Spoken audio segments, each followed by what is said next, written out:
My fiancé told me drunk, I'm only with you until my ex gets out of prison. You're just a pathetic placeholder. I didn't say a word. That night, I started digging and found out what she'd been hiding. Then I documented everything and destroyed her life. Hey, Reddit! My fiancé got wasted at a party and told me I'm just keeping the bed warm until her ex gets out of prison. She had no idea I'd already been planning my exit. That was 5 months ago.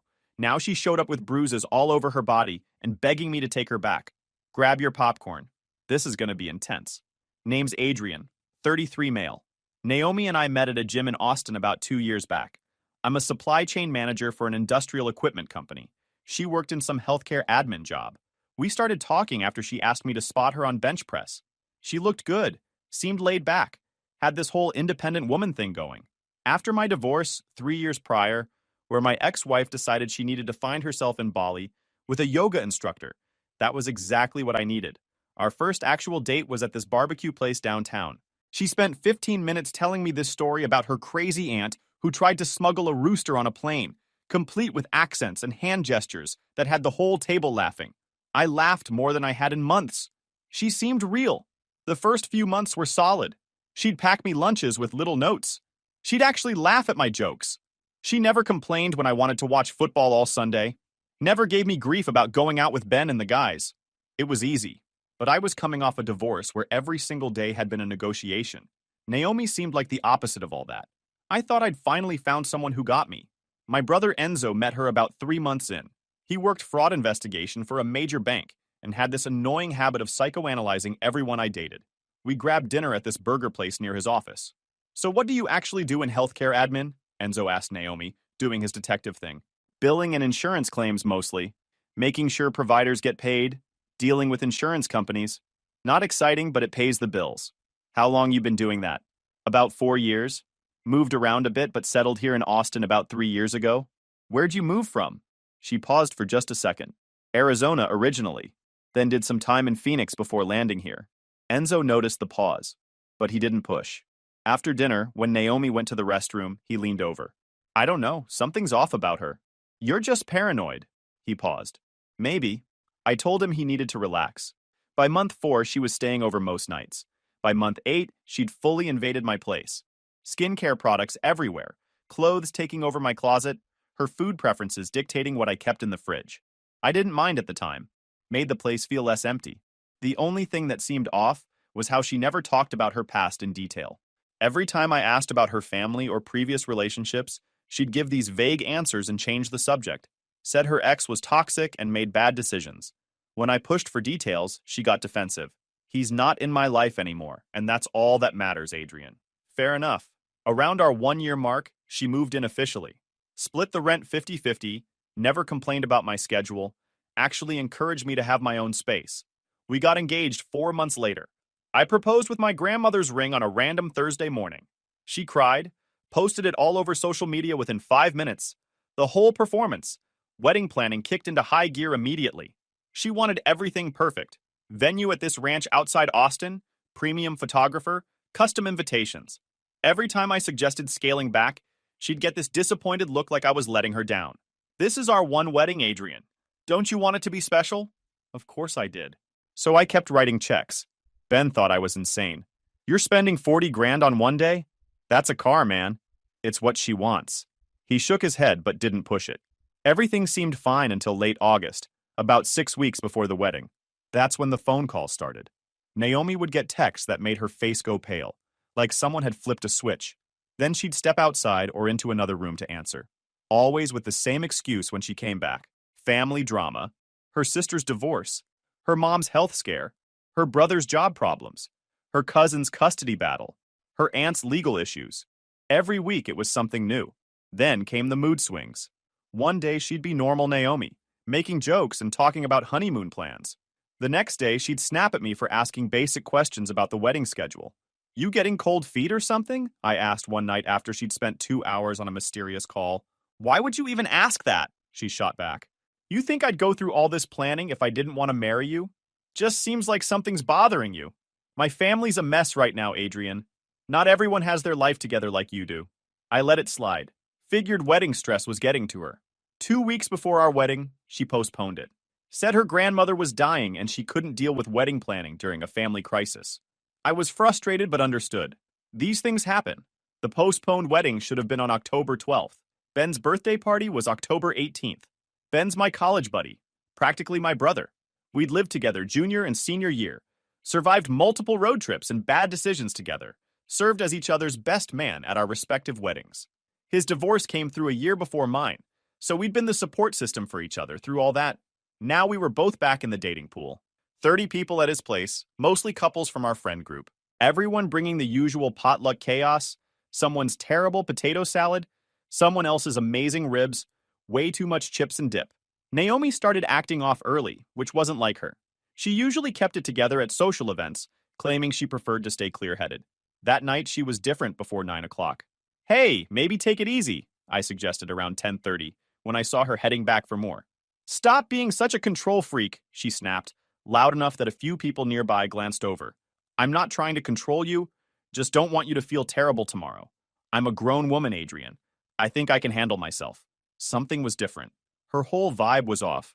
By 11, she was loud and erratic in a way I'd never seen. Interrupting conversations, laughing too hard at things that weren't funny, getting weirdly aggressive with Ben's girlfriend. People were starting to notice. I caught Ben's eye across the room and he gave me that look. I tried to get her to slow down, but she waved me off and headed to the kitchen. I followed, figuring maybe I could convince her to switch gears, or at least take a break. Around midnight, she found me in Ben's kitchen and sat down. Ben had gone to the living room, leaving us alone. Later, he told me he regretted that. But how was he supposed to know what was coming? Adrian, she said, I need to tell you something. Everything felt weird. The party noise in the next room got quieter somehow. Okay, I said, keeping my voice level. She looked me dead in the eyes with this weird mix of defiance and satisfaction. I'm only with you until Dante gets out of prison. He's the love of my life. You're just a substitute. A warm body keeping things comfortable until he's available. My brain didn't process it at first. What did you just say? You heard me. She leaned back against the counter, looking almost proud of herself. Dante gets out in January and then I'm done with this whole act. 2 months, babe. Just 2 more months of pretending your boring life is interesting. I felt my jaw tighten, but I kept my face neutral. Who's Dante? She laughed. The real love of my life. The guy who actually gets me. Not some safe, predictable guy who thinks a nice 401k makes him interesting. I stood up without saying anything and walked to the bathroom. Locked the door, pulled out my phone and hit record on a voice memo. October 18th, 12:15 a.m. Naomi just told me, quote, I'm only with you until Dante gets out of prison. He's the love of my life. You're just a substitute. Said Dante gets out in January and she's done with this charade. I saved the recording, took a breath, and went back out. Naomi was exactly where I'd left her, now talking to Ben's girlfriend about something completely unrelated, like nothing had happened. We drove home in silence. She passed out before we hit the highway.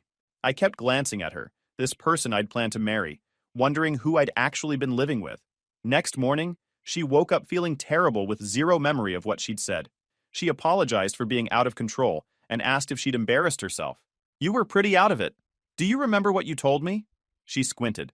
Did I say something weird? You mentioned someone named Dante. For just a second, her whole face changed. Panic. Then it was gone. I don't know anyone named Dante. You must have misheard me. She turned away to pour coffee. That's when I knew for certain she was lying. I waited until she left for work, then opened my laptop. Arizona inmate search. I tried different last names with Dante, different age ranges. Nothing obvious at first. Then I remembered she'd mentioned once, months ago, that she missed real Tex-Mex from back home. Said there was this place in Tucson that had the best carnitas she'd ever had. I searched Arizona corrections with Tucson as a filter. Dante Moreno, age 35, High Desert State Prison, Arizona. Conviction, aggravated assault, domestic violence, violation of protective order. Sentenced March 2023. Release date, January 15th, 2025. Less than 3 months away. I dug deeper. Court records showed 3 separate domestic violence incidents between Naomi and Dante in 2022 and early 2023. The reports were serious. October 2022. Neighbors called 911 after hearing screaming. Dante had assaulted Naomi during an argument. She didn't press charges. January 2023. Dante broke into her apartment at 4 a.m. after she'd finally left him. He assaulted her and threatened her, Told her he'd hunt her down if she ever tried to leave for good. She got a restraining order. March 2023. Final incident. Dante violated the restraining order, showed up at her work, and seriously injured her. He got arrested, she pressed charges, he went to prison. The victim impact statement she filed was something else. Detailed how Dante had isolated her, controlled her money, monitored her phone, how he'd promised to track her down no matter where she went. She moved to Austin 6 weeks after his sentencing. I printed everything. Then I did something I never thought I'd do. I started going through her stuff while she was at work. Took me 3 days to find what I was looking for. It wasn't easy. Naomi was careful. But everyone slips up. I checked every drawer, every closet, every box. Day 1, nothing. Day 2, still nothing. Day 3, I was in the guest bedroom when I heard her car. She was home 2 hours early. I was standing in her closet with shoeboxes scattered around me. Her keys jingled at the door. I shoved everything back, closed the closet, and was sitting on the couch when she walked in. "Forgot my laptop charger," she said, grabbing it from the kitchen. "You okay? You look weird." "Just tired. Long day." She left. I waited 10 minutes to make sure she wasn't coming back. Then I went back to the guest bedroom and found it. Guest bedroom closet, inside a shoebox behind her winter clothes that she wouldn't need until December at the earliest. A basic flip phone. The kind that costs $20 at a gas station and comes with prepaid minutes. The text thread with someone saved as D went back months. I sat on the bedroom floor photographing every single message, my hands shaking so bad I had to retake some of the photos. The thread started in July, which meant they'd been planning this since before we got engaged. D, 90 days, baby. Been counting every single one. N, I know. This fake life is exhausting. I'm so tired of pretending. D, you keeping him stupid? N, he doesn't suspect a thing. Still thinks we're getting married in the spring. Still picking out flowers and talking about our future. D, good. We need his money for my lawyer fees and to get set up when I'm out. Can't start fresh without capital. N, how much do you think we can get? D, he's got that apartment, right? And savings? N, about $65,000 in savings. He's been putting away money for years. Apartment's probably worth $350,000, but he doesn't own it outright. Still paying the mortgage. D, we'll take what we can. Cash is easiest. Harder to trace, harder to recover. How much is in the joint account? N, about $48,000 right now. That's the wedding fund plus his emergency savings. D, perfect. When I give the word, you drain it and head to Tucson. We'll lay low for a few months until things cool off. The messages got worse the more I scrolled. They were laughing about my romantic gestures, discussing how boring I was in bed compared to Dante, including a comparison I'm not repeating because some things can't be unseen. But the ones that really destroyed me were from before we even met. D, found a good mark in Austin. Divorced, stable job, lives alone in a decent place, perfect target, fits the profile. N, how do you know about him? Been tracking his social media for 3 weeks. Posts about work and the gym, nothing else. Recent divorce, no girlfriend activity, no kids. Lonely guy looking for connection. Easy pickings. What's my approach? Gym near his apartment complex. You spot him on bench. Make it look natural and organic. Be the cool girl. No pressure, no drama, no demands. Make him think he found the perfect woman. Make him think it's his idea. And the timeline? I've got about 8 months before my appeal hearing. If that doesn't work, I'm looking at another 18 months minimum.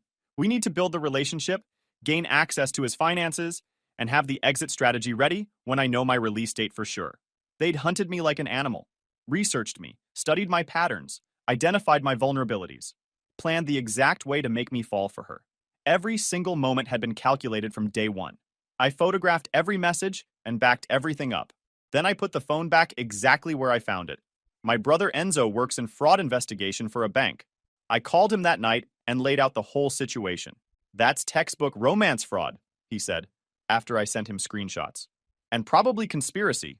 You need to protect your assets immediately. Like, right now. Tonight. I'm listening. Separate your finances now. Don't tell her. Document everything. Get a lawyer. Won't she notice if I suddenly close our joint account? Don't close it. Just stop putting money in it. Open a new account at a different bank under just your name. Have your paycheck redirected. If she asks, your company switched payroll systems. She won't question it. And Adrian, this is going to get messy. Be ready. How messy? She's going to make her move soon, probably within the next month. When she does, you need to let her. Let her take the money. That's when you have her cold. That's when intent becomes action. You want me to just let her steal from me? You want her arrested or you want her gone? Because if you confront her now, she disappears and you never see a dime. If you let her take the bait, she goes to prison and you might actually get your money back. Plus, she can't do this to anyone else. I hadn't thought about it like that. Trust me, I've seen this before. These people always think they're smarter than everyone else. Let her prove she's not. I followed Enzo's advice. Opened a new account at a different bank across town. Had my paychecks redirected starting the next pay period. Left just enough in our joint account to avoid suspicion. Then I started monitoring everything. Every time Naomi got a mysterious call. Every excuse about family emergencies. Every time she made a small withdrawal from our joint account, the withdrawals were consistent. 150 here, 200 there. She'd been doing it for months, so gradually I hadn't noticed. When I added it up, she'd pulled about 8,000 over 6 months, each time with a reasonable excuse. On November 8th, I came home early and heard her on the phone in our bedroom again. I know, baby, I hate it too. But it's almost over. Just 2 more months and we're free. Pause. No, I don't love him. He's a means to an end. You're the only one that matters. Another pause. I already have the burner. We're only talking on this from now on. He'll never find it. I quietly backed out of the apartment and drove to Enzo's place. She's planning something. I can feel it. When's this Dante guy getting out again? January 15th. Then you've got until mid-December before she makes her move. That's when she'll drain your accounts and disappear. How do you know? Because that's what they always do. They leave enough time to get set up with the money before the guy gets out. She'll probably fake another family emergency. We need to find out if she's done this before. Enzo pulled some strings with his contacts. Took him 3 days to get back to me. Found something. Naomi Whitmore isn't her real name. Her legal name is Naomi Ann Porter. Born in New Mexico, not Texas like she told you. Great. What else? She was engaged once before, 2021, to a guy named James Campbell in Phoenix. The relationship lasted about 18 months. Then she suddenly left, claiming family emergency.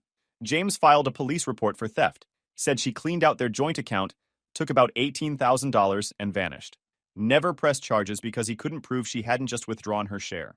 Was this while Dante was in prison before? Enzo checked his notes. Dante was in county jail at the time on a different charge. Got out 6 weeks after Naomi disappeared from Phoenix. Then they got arrested together 8 months later on the domestic violence stuff. So this is their system. Dante goes to prison, Naomi finds a new target, bleeds him dry, disappears right before Dante gets out. Exactly. And you're the latest mark. I felt sick. Every moment of the past 2 years had been a performance. Every laugh, every kiss, every time she told me she loved me, all fake. Naomi announced she was taking a trip on December 12th. I came home to find her packing a suitcase. Where are you headed? My grandmother died. I have to go to Albuquerque for the funeral. I'm sorry to hear that. When's the funeral? Day after tomorrow. I'll probably be gone about a week. Family's going to need help sorting through her stuff. You want me to come with you? No, she said quickly. It's going to be chaotic and emotional. Plus, you'd have to take time off work. I'll be fine. She left the next morning, gave me a long hug, told me she loved me, promised to call when she landed. She didn't call. I checked the joint account that afternoon. $42,000 gone. She'd withdrawn the maximum daily limit for 3 days straight, leading up to her trip, plus one massive withdrawal the morning she left. Everything we'd saved for the wedding, the honeymoon, the down payment on a house. The account had $48,000 when I'd last checked a week ago, but daily withdrawal limits kept her from getting it all in one shot. Good. I called Enzo immediately. She took the bait. How much? $42,000. Geez. Okay. You need to file a police report right now. Today. We drove to the Austin PD together. I brought everything. The text messages from the burner phone, the court records from Arizona, the background check showing her real name. Everything. The detective who took my statement was a woman in her 40s named Petrov. She reviewed everything I brought and whistled low. This is clear-cut fraud. She entered into this relationship under false pretenses with the intent to steal from you. Plus, she's using a fake identity, which adds another layer. Can you actually arrest her for this? Absolutely. Combined with everything you've shown me, we have more than enough. What about Dante? He's part of the conspiracy. He's going back to prison before he ever gets released. I left the station feeling vindicated and exhausted. That night, Naomi called for the first time since leaving. Hey, babe, she said, sounding relaxed and happy. How are you? I'm good. How's everything going with the funeral? Oh, sad. Lots of family drama. My aunt is being difficult about the will. When do you think you'll be back? There was a pause. Actually, that's why I called. Things are more complicated than expected. I might need to stay another week or two. Another week or two. Yeah, I know it's not ideal, but family has to come first, right? Right, I said flatly. You sound upset. Just tired? Long day at work? Okay, well, I'll let you go. Love you. She hung up before I could respond. That was the last call before everything went to heck for her. Detective Petrov called me 3 days later. We arrested your fiancé this morning at an apartment in Tucson. Dante Moreno was with her. He's being charged with conspiracy and parole violation. She's being charged with theft, fraud, and identity theft. How'd she take it? About what you'd expect. She kept insisting it was all a misunderstanding, that you'd given her permission to withdraw the money, that Dante was just a friend helping her through a hard time. She actually tried to cry. Did it work? Not even a little. There's more.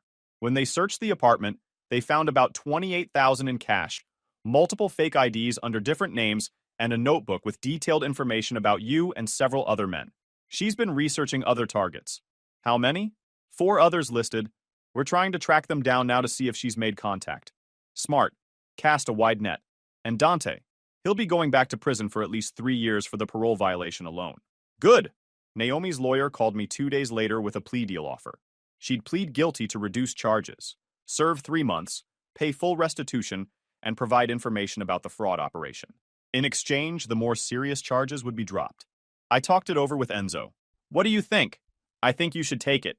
You'll get your money back eventually, she'll face consequences, and you can move on. Will I actually get the money back? Restitution orders are enforceable. If she doesn't pay, she goes back to prison. Plus, she'll be on probation for years after her sentence. She'll be paying you back for a long time. I told her lawyer to take the deal. Naomi pled guilty on January 9th, 2025. I didn't attend the hearing. Didn't need to see her face or hear whatever sob story she'd prepared. The plea was entered, the sentence was handed down, and she was transferred to a women's correctional facility in Arizona. Dante got a harsher sentence. 4 years for parole violation, conspiracy, and receiving stolen property. For a few weeks, everything was quiet. I got back to normal life, went to work, hit the gym, hung out with Ben and Enzo. Then the other victim reached out. His name was James Campbell, the guy from Phoenix. He'd seen Naomi's name in the court records and tracked me down through social media. We met for coffee in late January. He was about my age, worked in finance, seemed like a decent guy who'd been through the same nightmare I had. She told me her ex was in prison for drugs, said she'd moved to Phoenix for a fresh start. I thought I was helping her build a better life. Turned out I was just her meal ticket. She cleaned out our joint account and disappeared. I filed a police report, but nothing ever came of it. Until now. You testifying? Already did. We compared notes on everything. The timeline matched perfectly. She'd been with James for about 18 months, right up until Dante got out of his previous stint. Then family emergency, grandmother dying, needed to go help. Cleaned out the account and vanished. Same playbook, even down to the ring. She told me it was her grandmother's engagement ring. I found out later she bought it at a pawn shop for $200. She told me the same story. We both sat there for a minute, processing how completely we'd been played. Naomi served about 2.5 months. Got out early March for good behavior and for cooperating with authorities about how the fraud operation worked. She was released on a Tuesday morning. Enzo texted me that afternoon. Your ex is out. Thought you should know. I know. Her parole officer called to give me a heads up. You think she'll try to contact you? Hope not. But if she does, I'm not answering. Famous last words. 3 days after her release, I got the first call. Unknown number. I didn't answer. She left a voicemail. Adrian, it's Naomi. I know you probably don't want to hear from me, but I need to talk to you. Please call me back. I ignored it. She called 4 more times that day. Each voicemail got progressively more desperate. Adrian, please. I just want to apologize.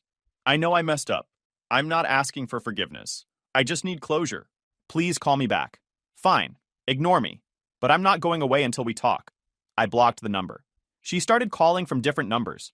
Gas stations, hotels, borrowed phones. I blocked each one. Then she started texting. I understand you're angry. You have every right to be. But I've changed. Prison changes you. I got clean in there. Went to classes.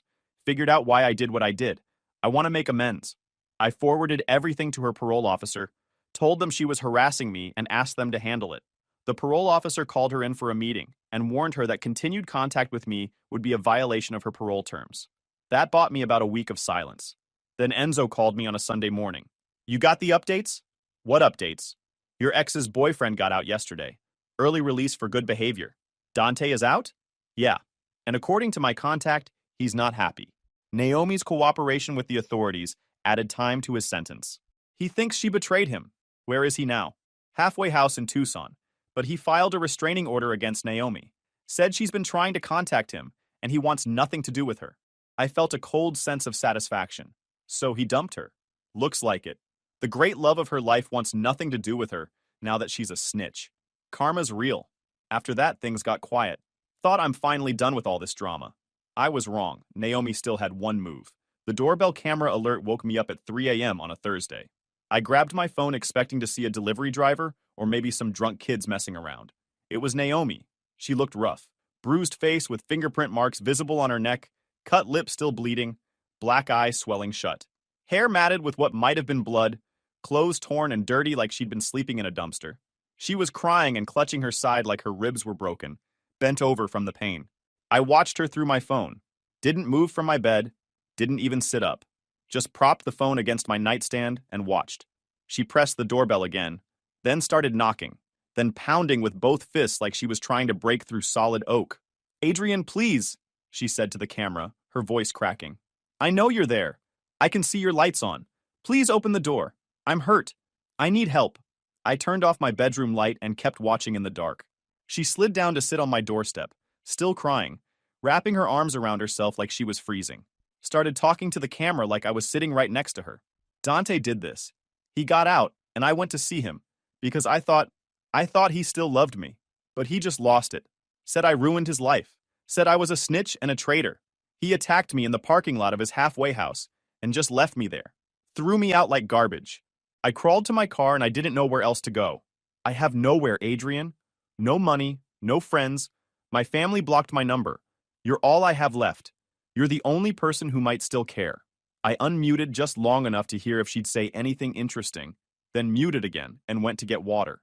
When I came back 3 minutes later, she was standing again, pounding on the door with renewed fury. I know what I did was horrible. I know I don't deserve your help, but please, I'm begging you, I'll do anything. I'll pay you back every single penny. I'll work for you. I'll be your maid, your assistant, whatever you need. Just please don't leave me out here like this. I sat on my couch and pulled up the Celtics highlights I'd been watching before her arrival interrupted my night. They were up by 14 in the third quarter. Nice. The pounding got more frantic. She was practically screaming now, her voice going hoarse. Adrian, open this door. I said open this door right now. You can't just leave me out here. I could die out here.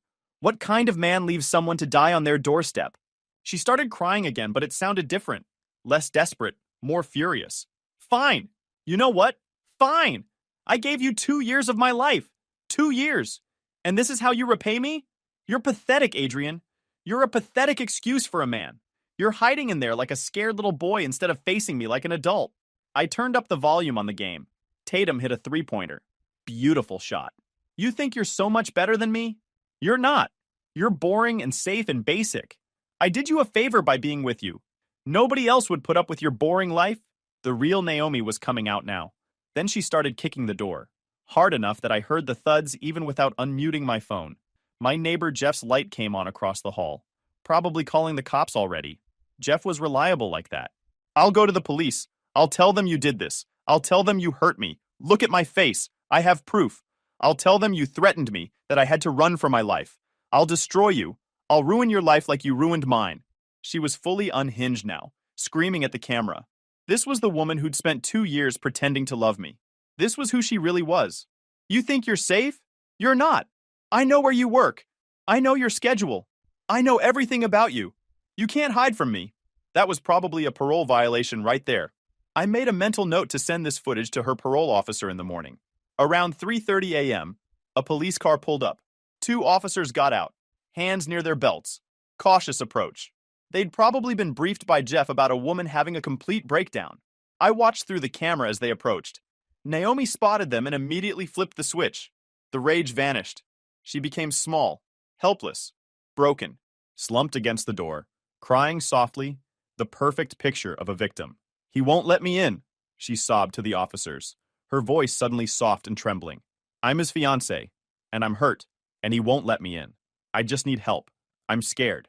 The officers asked for ID, asked her to explain what happened, their tone neutral. I could see one of them talking into his radio, probably running her name through the system. Then one of the officers walked up to my door and knocked 3 times. I didn't answer. Instead, I pulled up the non-emergency text line and sent a message with my information and a brief explanation. "Woman at my door is Naomi Porter, my ex-fiancée. She was arrested for fraud, currently on parole. She has a no-contact order regarding me. She showed up at 3 a.m. despite this order. I have not opened my door or made any contact. Please remove her from the property. I can provide video footage if needed." The officer checked his phone, read my message, his expression shifting from neutral to understanding. He nodded to himself and walked back to Naomi. "Ma'am, I need you to leave this property immediately. The resident has made it clear he doesn't want contact with you. According to our records, you're currently on parole with a no-contact order. If you don't leave voluntarily right now, we'll have to arrest you for criminal trespass and violation of your parole conditions." "But I'm hurt. I need help. He's just leaving me to die out here. We can take you to a hospital or to a shelter, but you cannot stay at this location. That's not optional. You need to make a choice right now." She looked back at my door one more time. I could see it in her eyes through the camera. The calculation. The desperate search for any angle, any manipulation that might still work. She found nothing, because there was nothing to find. The officer took her arm gently but firmly. "Ma'am, let's go." She let them lead her to the cruiser, still crying, playing the victim until the very end. They put her in the back seat, not under arrest, just giving her a ride, probably to the county shelter on 5th Street. The car pulled away, tail lights disappearing down the street. I watched until they were completely gone, then put my phone on the charger and went back to bed. Slept like a baby for the first time in 2 years. 2 days later, her parole officer called me. "Naomi violated her parole by showing up at your place. She's back in custody. At least another 18 months? Good. And your restitution payments resume when she gets out." Understood. I sat back and pulled up the Celtics game I'd missed while dealing with Naomi's 3 a.m. drama. They'd won by 12.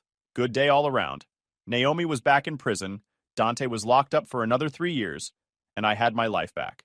No more mysterious phone calls, no more family emergencies, no more performances and manipulation. Just normal, boring, predictable life. And after 2 years of living in someone else's con, boring sounded perfect. A couple months later, I started dating someone Ben introduced me to. Her name's Elena, she's a high school teacher, and on our second date, I told her the whole story about Naomi. Figured if she was going to run, better to find out early. She didn't run.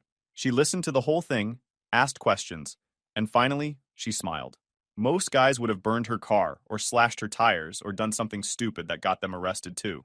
Thought about it, but prison food looks awful and I like my current job too much. We've been together 6 months now. She's met Enzo and Ben. I've met her family. Everything's normal and healthy. And boring, I've learned, is underrated. Last week, I got a letter in the mail from the Arizona Department of Corrections. It was a payment confirmation showing that Naomi had made her first restitution payment from her prison work program earnings. $67. At that rate, I'll have all my money back in about 40 years.